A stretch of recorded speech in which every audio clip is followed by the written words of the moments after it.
Well, I guess we start segueing Jason Taylor to who he's going to coach at the defensive end position and your evaluation of what he's got to work with and maybe who would be, the top of the line of what he could get the most out of. Yeah, I think that this conversation, as far as defensive ends at the University of Miami, recently Miami's had some good success at defensive end. Now it's still spring ball, and the main thing you really want for spring ball is to really get a chance to implement your scheme, get some nice bodies out there, and stay healthy all the way through. Those are the main three things you're looking for in spring. Great competition. Because, man, you don't even have your full team out together just yet, Mark. You got some young men who are summer session A, summer session B. Some people, we got training camp that's still months and months away. So you really want these young men to come out healthy and fired up and play a great brand of practice. Okay. I'll put it at that. But when it comes to what Jason Taylor can do, Coach Jason Taylor can do for the defensive ends at Miami, there's a couple guys that I think shoot to the top of the list. I spoke about him already a little bit, and that's Cyrus Moss again. 6'6", 215, top 6 at his position as an edge rusher coming out of Bishop Gorman, a big-time program out there on the western side of America. I usually say West Coast, but Arizona isn't the West. Nevada is not the West Coast, so I can't say that. But the western part, the southwest part of the country. Everybody wanted him. He's a young man that you just can't wait to get in your program, put a bunch of weight on him, give him a bunch of protein shakes, and put a bunch of peanut butter jelly sandwiches and bananas in them and have them power clean and benching 300-400 pounds a couple seasons in. Okay, this year he took kind of a late red shirt to where he was able to put it on after a while and hopefully just keep getting him in that weight room and keep building and building and building and building and see where he can go.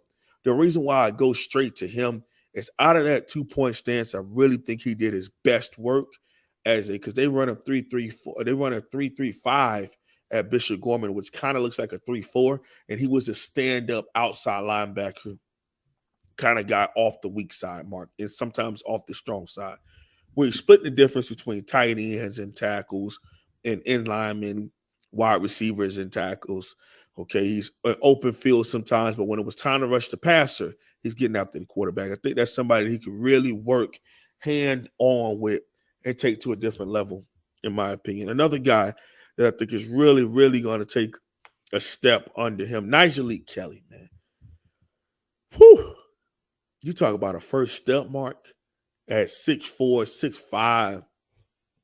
He can get off that football. He can get off of that football, okay? Nyjalik, very long-armed young man. Now, we got to get his hand placement and going for the upfield shoulder, keep it contained, all those little things. But as far as the intangibles, what you bring to the table, those two guys specifically. Now, yes, I started out with the young guys. We'll get to the Messidors and things of that nature who had a really good season last year. But I'm talking about these two young guys. And I have another two who are early enrollee that just got to Miami that I can't wait to get to. But those two guys, to me, showed a little something last year, especially Kelly. Kelly had those 4 sacks, a couple of TFLs. His first sack was kind of a trip sack against Cookman.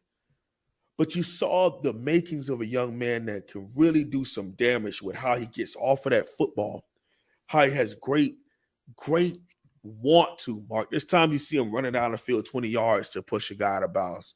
Now, he does jump off sides against Georgia Tech and learn from that. He does have some he gets the backfield against Jordan Travis, gets juked. Okay, these things happen when you're a young pass rusher getting after the quarterback. You might be used to going straight through high school tackles. You might be used to run around high school guards and high school tackles.